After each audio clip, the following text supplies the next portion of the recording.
Hi guys! Welcome to Jekotech TV! Smile ka muna dyan! Okay guys, let's go! Ito po. Ito guys, ito yung kanilang registration form. Simpleng-simple. Maglalagay lang tayo ng mobile number, tapos password, at least 6 characters daw. Tapos, ilagay daw itong CAPTCHA. Ganun lang, kasimple. Gawin na natin. Yan, ganyan lang kasimple. Click natin itong register. Yan, ito nga guys, after natin mag-sign up, magkakaroon tayo ng balancing 20 pesos. Yan po, meron tayong balance ng 20 pesos at meron pang libre dito na iba. Sa order. Yan, sa order, meron tayo ditong libreng 1,000 pesos na investment. Nakikita ito ng 5% every day. Kaya ang total niyan ay 3,650 sa isang taon. So, iipunin natin yan. Pag naipon, pwede nating withdrawin yan. Maglagay muna tayo ng mga bank card natin para ma-check natin magkano ang minimum withdrawal. Yan. Yan. Dito sa bank info, maglagay tayo ng ating bank name o GCash name saka GCash number. Yan. Ganyan lang. Click na submit. Yan. Meron na tayong GCash. So, check na natin magkano ang minimum withdrawal. So, withdrawal. Magkano ang minimum withdrawal? So, maglagay tayo ng amount para makita natin. 20. Submit. Sorry, the minimum withdrawal amount is 100. 100 pa lang minimum withdrawal dito. So yung iba dito, kailangan natin mag-invest at least 200 pesos para kumita tayo ng 50 pesos every day. So ibig sabihin, 2 days, pwede tayo mag-withdraw every 2 days. At pagkatapos ng 4 days, bawin na natin ang ating puhunan. Pag naman 500, ganoon din. 4 na araw, wabi ang puhunan, pero everyday pwede tayo mag-withdraw. Pag naman 1,000, 290 ang everyday, pwede rin withdrawin everyday. Gawin lang, click lang itong buy. Buy. Yan, buy a GCash. Mag-login po tayo. Yan, login tayo, next. Tapos, scan itong QR code. Mag-transfer ng fund. Pag na-transfer na, meron tayong investment, pwede na tayo mag-withdraw araw-araw. So, meron sila ditong about us, pwede tayo magtanong-tanong. So, meron sila ditong about us para basahin natin ang kanilang company. At FAQ, para sa mga lagi na lamang tinatanong. At meron silang customer service na makakatulong daw. Pag daw tayo may problema sa ating account at pwede tayong sumali sa Telegram channel para tayo makipagkwentuhan, malaman ang update dito sa application na to. At maglagot na lang pag ayaw natin sa application to. So, ganun lang. Kasimple, nasa inyo na yan, guys. Kung kayo ay papatol sa application na po. Bye-bye na. At sa pampaalala, ang ganitong mga application, minsan tumatagal, pero minsan, sandaling-sandali lamang. Kagaya itong application na to. Ang hula ko dito, tatagal to mga 4 na araw. Pag sumobra dyan, swerte na tayo. Kaya maging maingat sa ating pag-invest. At kung wala tayong pang-invest, kung may free, sa free na lang muna tayo. Kung may free, sa free na lang muna tayo. At sa pampaalala, ang ganito mga application, minsan tumatagal, pero minsan sandaling-sandali lamang. Kaya maging maingat sa ating pag-invest. Paring paalala, sabi po sa 1 Timothy chapter 6 verse 10, for the love of money is the root of all kinds of evils, is true this craving that some have wandered away from the faith and pierced themselves with many pangs. Totoo po ito. Ang pera naman ay hindi masama. Yan ang ginagamit natin sa pang-araw-araw natin buhay, pambili ng bigas, ulam, sapatos at iba pa. Pero ang babala dito ay yung pag-ibig sa pera. Pag tayo po umibig na sa pera, maaari tayong makagawa ng sari-saring kasamaan. Yan po ang kinauugatan, yung ating pag-ibig sa pera. Kaya ito po ay isang babala. Dahil ang ating ibang mga kasama natin ay nawala na sa pananampalataya. Mas pinili nilang ibigin ang pera. Hindi natin alam kung nasaan sila. Kaya pinag-iingat po tayo dito.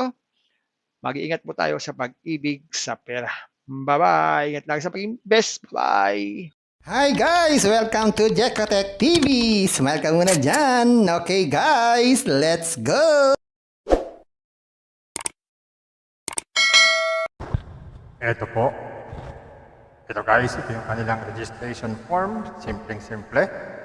Maglalagay lang tayo ng mobile number, tapos password, at least 6 characters daw. Tapos, ilagay daw itong CAPTCHA. Ganun lang kasimple. Gawin na natin. Yan, ganyan lang kasimple. Click natin itong register.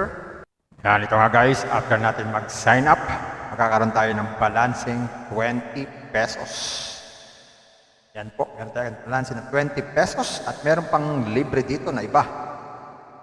Sa order. Yan, sa order, meron tayo ditong libreng 1,000 pesos na investment. Nakikita ito ng 5% every day.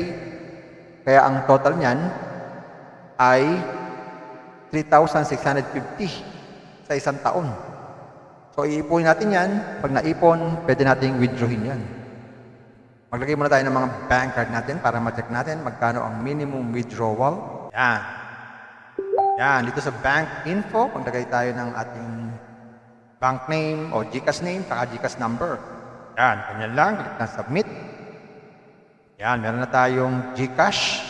So, check na natin magkano ang minimum withdrawal. So, withdrawal, magkano ang minimum withdrawal? So, maglagay tayo ng amount para makita natin. 20. Submit. Sorry, the minimum withdrawal amount is 100. 100 pa lang minimum withdrawal. So, yung iba dito, kailangan natin mag-invest at least 200 pesos. Para kumita tayo ng 50 pesos every day. So, ibig sabihin, 2 days, pwede tayo mag-withdraw every 2 days. At pagkatapos ng 4 days, bawin na natin ang ating puhunan. Pag naman 500, ganoon din. 4 na araw, bawi ang puhunan, pero everyday, pwede tayo mag-withdraw. Pag naman 1,000, 290 ang everyday, pwede rin withdrawin everyday. Gawin lang, click lang itong buy. Buy. Yan. Buy a GCash. Mag-login po tayo. Yan. Login tayo. Next. Tapos, scan itong QR code. Mag-transfer ng fund. Pag naka-transfer na, meron tayong investment. Pwede na tayo mag-withdraw araw-araw. So, meron sila ditong about us. Pwede tayo magtanong-tanong. So, meron sila ditong about us para basahin natin ang kanilang company. At FAQ para sa mga lagi na lamang tinatanong. At meron silang customer service na makakatulong daw. Pag daw tayo may problema sa ating account at pwede tayong sumali sa Telegram channel para tayo makipagkwentuhan, malaman ang update dito sa application na to. At mag-logout na lang pag ayaw natin sa application na to. So, ganun lang. Kasimple, nasa inyo na yan, guys, kung kayo ay papatol sa application na to. Bye-bye na. At sa pampaalala, ang ganitong mga application, minsan tumatagal, pero minsan, sandali lamang. Kagaya itong application na to. Ang hula ko dito, tatagal to mga 4 na araw. Pag sumobra dyan, swerte na tayo. Kaya maging maingat sa ating pag-invest. At kung wala tayong pang-invest, Kung may free, sa free na lang muna tayo. Kung may free, sa free na lang muna tayo. At sa pampaalala, ang ganitong mga application, minsan tumatagal, pero minsan, sandali lamang. Kaya maging maingat sa ating pag-invest. Paring paalala, sabi po sa 1 Timothy chapter 6 verse 10, for the love of money is a root of all kinds of evils, is true this craving that some have wandered away from the faith and pierced themselves with many pangs. Totoo po ito.